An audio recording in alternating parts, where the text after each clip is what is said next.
All right, yesterday we were introduced to quadratic functions and basically how they form graphs that look like parabolas.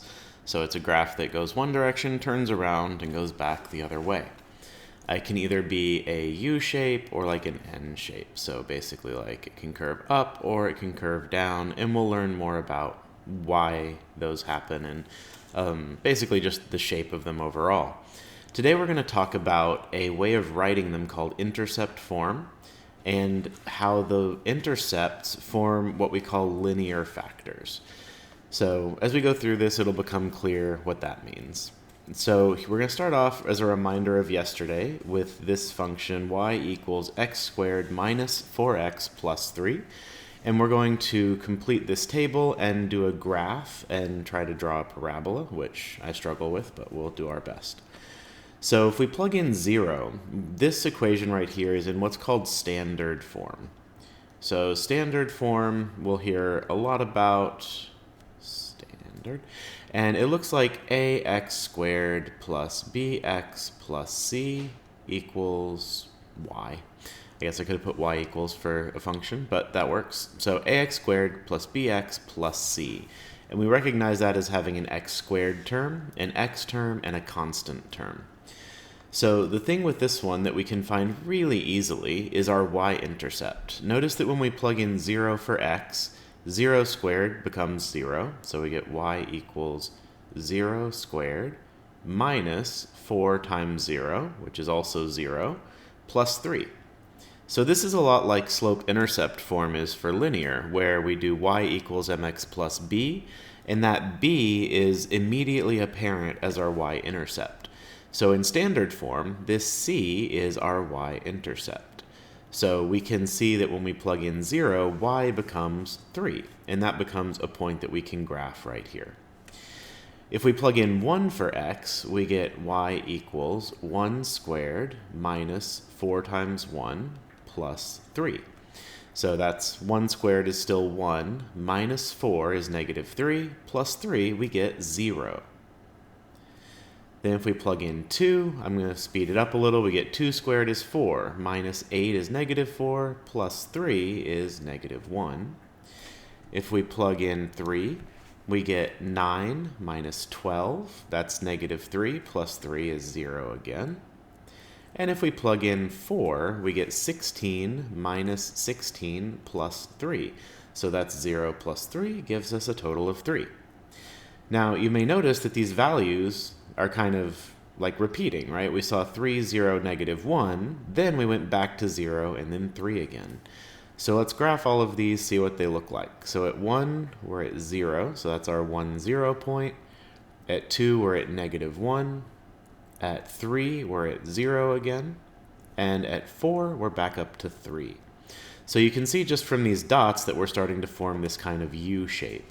And we talked about some vocabulary yesterday, so this 1 and this 3, or 1, 0, and 3, 0, are our x-intercepts, or zeros, or roots. And then this 2, negative 1 is our vertex. So this is the vertex, and these two are our roots, or zeros, or x-intercepts. So if we connect this shape, we basically go up this way and draw an arrow, and then we go up this way and draw an arrow.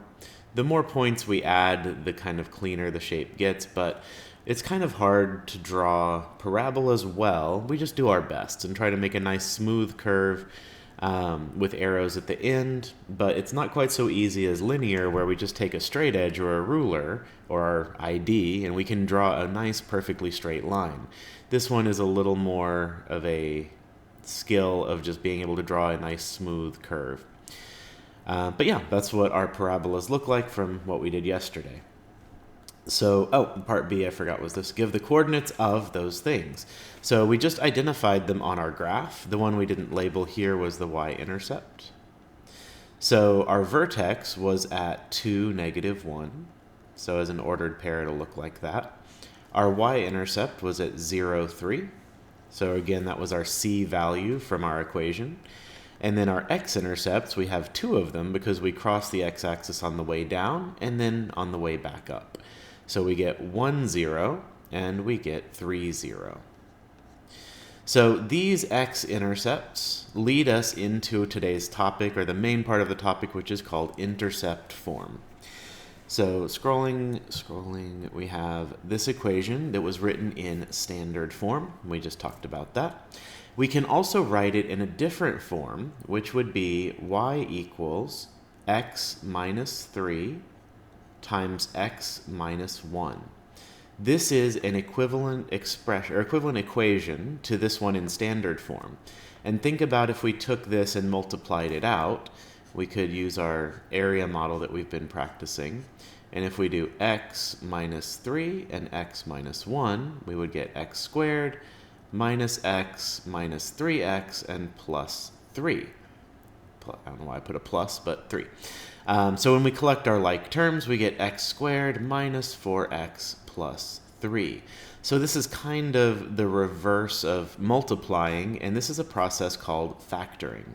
So factoring is something we'll learn about a little bit later. So for right now, we're going to be given what these factors are.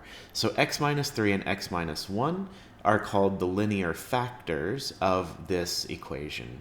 So these two are linear factors. All right, so it says, how are the numbers in the equation related to the x-intercepts? So if we look at x minus 3 and x minus 1, what we see is the x-intercepts are basically solutions to this equation when y equals 0. So I'm going to rewrite this one, but with y as 0. So I'm going to do x minus 3 times x minus 1 equals 0. Because we know that x-intercepts, or zeros, happen when y is 0, when the output of our function is 0. So we saw that here in our x-intercepts, y is always 0 for those. So now I have two ways to make this be 0. If I put in 3 for x, I'll end up with 3 minus 3 times 3 minus 1 equals 0. And that's true because 3 minus 3 is 0, and we know 0 times anything is 0. I can repeat that exact same process with 1 for x. So if I do 1 minus 3 and 1 minus 1, this part becomes 0. So either way, one of these things is becoming 0, and then when we multiply by it, we get a result of 0. So this factored form, or intercept form, whatever we call it, factored form, intercept form, gives us our x-intercepts. So it doesn't help us with the y-intercept. We saw that more clearly in standard form, but it helps us find our x-intercepts. Okay, so we're going to simplify. We did simplify it, so I multiplied that out, and we saw that it was the same thing. So let's move on and talk about our general form for this equation. So when we're starting from intercept form, we can find our x-intercepts immediately as the opposite of these two numbers. So it works really similarly to what we did with linear, where we did point slope form. So as a reminder, point slope form was y minus y1 equals m times x minus x1. So the values we used for y1 and x1 were the opposite of what they are in point form. So this minus 2 tells me that one of my x-intercepts is positive 2, 0. And this positive 4 tells me my other x-intercept is negative 4, 0. So these are my two x-intercepts for this function based on how it's written here. And whenever we write intercept form, it's always in this kind of generic form. So this is a generic form just like this point slope form is. And we use the letters P and Q to represent the x-intercepts.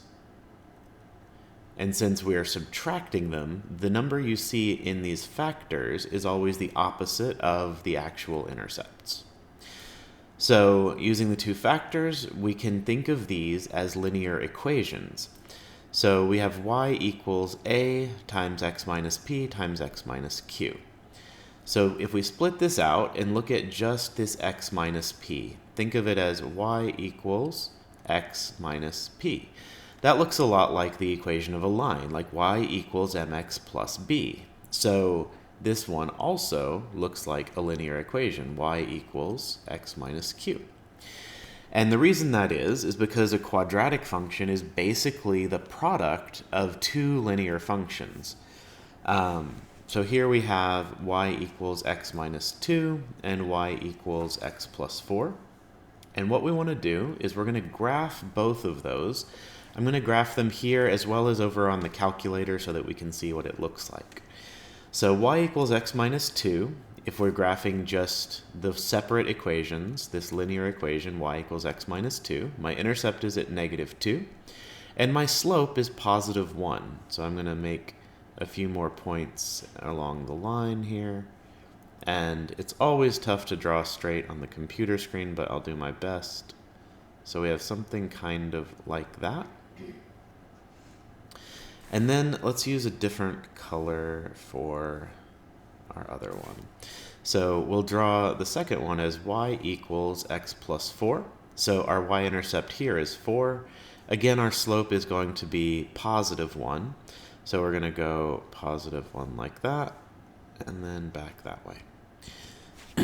So one thing that I wanted us to see, if I drew it well enough, is that the x-intercepts of these two lines, this x-intercept is at negative 4, 0, and the blue one was at positive 2, 0. And if you remember, we just said these are the x-intercepts of the parabola as well. So if we graph the quadratic function, we should see that it crosses the x-axis at the exact same place that these two lines cross. Now I'm going to go ahead and we're going to graph this on the calculator. So going over to our graph, we're going to do y equals, and we'll graph both of these lines first. So x minus 2 is going to be graphed in blue, just like we have it here. The other one, I'm going to do tab to add a second equation. We're going to do x plus 4. This one's going to show up in red. And then we're going to do a third equation, which is the product of those two. And I can type that in intercept form. I don't have to convert it to standard form. I can do parentheses x minus 2, and then parentheses x plus 4, and then hit enter, and that gives me my parabola shown in black. So the parabola has the same x-intercepts. It crosses the x-axis exactly where the red and blue lines do. The reason for that is every point along this parabola is the product of the red and blue lines. So what that means is if I look at where the red and blue lines are right here, this blue line is at negative 2, and this red line is at positive 4. That means the black curve will be at negative 2 times positive 4, or negative 8, so right down here. And I want to go Control T to look at the table, so we can see at any point that I pick. So say I pick when x is 7. My blue line is at 5. My red line is at 11. That means that my parabola should be at 55. If I go over again, I get 55. So at every single point, the blue times the red equals the black. And that's kind of another way of thinking about what a parabola is it's the product of these two lines multiplied together. So we can try to draw our parabola here. We'll use some of the key points that we saw. Let's do this pink color. So I'm going to have this key point and this key point. I saw my y-intercept was at 4 times negative 2, so it's at negative 8 right here. And then my vertex, let's find the vertex on here. Actually, this is a good time to talk about finding things on the calculator as well.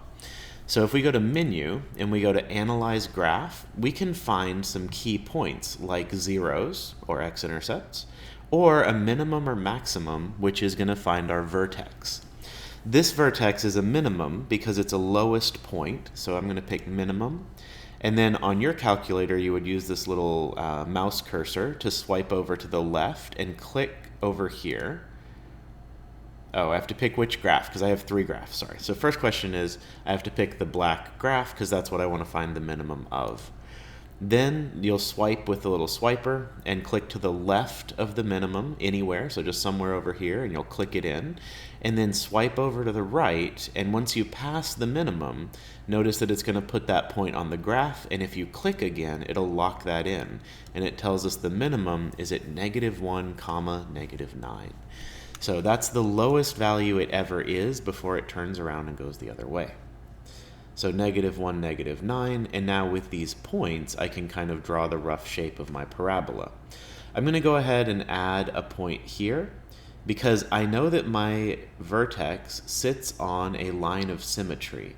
So there's basically a mirror line going up the middle of the parabola, and any point on the right would be reflected on the left as well. So something like this, and something like that. Not very good, again. Do your best. We know it's not going to be perfect. We want lines to be perfect, but parabolas, we try our best. Okay, so we can go ahead and fill in our information here about this parabola. Our vertex is at -1, -9. Our y-intercept is at 0, -8. And our x-intercepts were at, as we knew from way back here with the equation, 2, 0, and -4, 0. So without actually needing to graph it or plug in any points, intercept form gave us those absolutely for free, and that's the big part of the value of this form, is that we can just see the x-intercepts without having to do any extra work. So it says, how do your two linear equations relate to the parabola? So as I mentioned, that's always the product. So the parabola is the product of the two lines. And then we call these two lines linear factors because each of them is a linear equation, and they are the factors that make up this. So it's basically two pieces that we can cleanly divide the parabola into.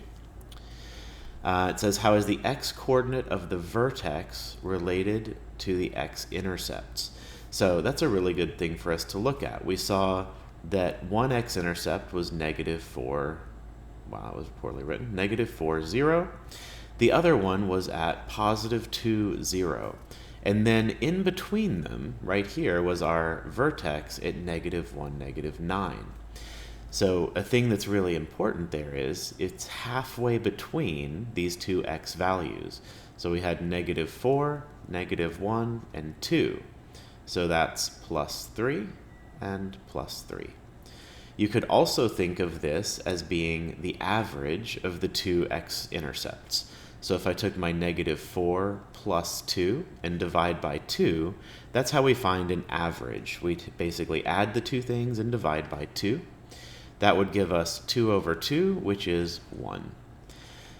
-2 over 2, which is -1, of course, not +1, that's silly. So if we find our two x-intercepts from intercept form, we can also immediately know where our line of symmetry is, which is the x-coordinate of the vertex. So we get a lot of really valuable information out of this form of a quadratic equation. All right, so we're going to look at a couple of practice problems. That's basically the end of notes. The rest is going to be practice with the stuff that we've just discussed. So this says, write a set of linear factors for each set of solutions to a quadratic and use a equals 1. So we haven't really talked about a very much yet. So up here, if you remember, it said y equals a times x minus p times x minus q. So the a is basically how fast the parabola grows, or you could think of it as like a vertical stretch, basically. So we did transformations before, and this a is kind of the factor that stretches the parabola vertically. The bigger a is, the further away the vertex moves. So if I increased this a value, the vertex would move down further away from the x-intercepts. So here they say to use a of 1, so we don't need to worry about it. That means we know our equation looks like y equals 1 times x minus p times x minus q. So our intercepts are positive 2 and positive 5, meaning our linear factors are y equals x minus 2, the opposite of that, and y equals x minus 5. And then our intercept form of the quadratic equation would be y equals 1, because a is 1, times x minus 2 times x minus 5. So just the product of those, and then we have an a of 1. We just don't need to write it because it's 1. Then this one, again, we do the opposite of these. So we'll have y equals x plus 2 times x plus 5. And then finally, we'll have y equals x plus 3 times x minus 7. So this is the quadratic equation in intercept form, and these are our linear factors. All right. Find x-intercepts of these equations. So we're just going the opposite way. Just practice with doing the opposite, looking at the equation and finding the intercepts. So again, it's the opposite here. So this is x minus p. So that means the x-intercept is 1, 0. And x minus q, so that's going to be 9, 0. Here, x minus 6 is going to be 6, 0. And x plus 2 is going to be negative 2, 0. Because again, opposite of this positive would be a negative 2. X-intercepts here would be negative 7, 0, and negative 1, 0. So again, hopefully it's familiar from the point slope form when we did in the first semester, because it's very similar with how we're subtracting something. So what we see in our equation is the opposite of what we actually want. All right, so in our examples, we noticed the x-coordinate of the vertex is the average of the x-intercepts. So we're going to average each of these. We're going to say our intercepts are at 1 and 9. So we want to average those two to find what we call the axis of symmetry, which is the x-coordinate of our vertex. To do that, we do 1 plus 9 and divide by 2. That's 10 over 2, which is 5. Now we can take that a step further and find the y-coordinate as well. So we'll talk about that in a second, but I think we should do it together. So let's finish number 3a and go to 4a and find the matching y value. So if we know that the vertex is at 5 comma something, we can find that y value by plugging in 5 for x up here. So we can do y equals 5 minus 1 times 5 minus 9. So remember that this y is all of the points on the parabola. And what we're doing here is saying when x is 5, what will y be? That's what we're solving for. So we get y equals, we're going to get 4 times negative 4. And you'll notice this pattern where these end up being the same thing, that we get a positive and negative of the same number. That's where we find our maximum or minimum value. So 4 times negative 4 is negative 16. So this is where our vertex is. This one, we have 6 and negative 2 as our intercepts. So 6 minus 2 is 4, and we have to average it, so we divide by 2. That means our x-coordinate is at 2. So we put a 2 here. And then to find the y, we do the exact same process. We do y equals, and then we'll do 2 minus 6 times 2 plus 2.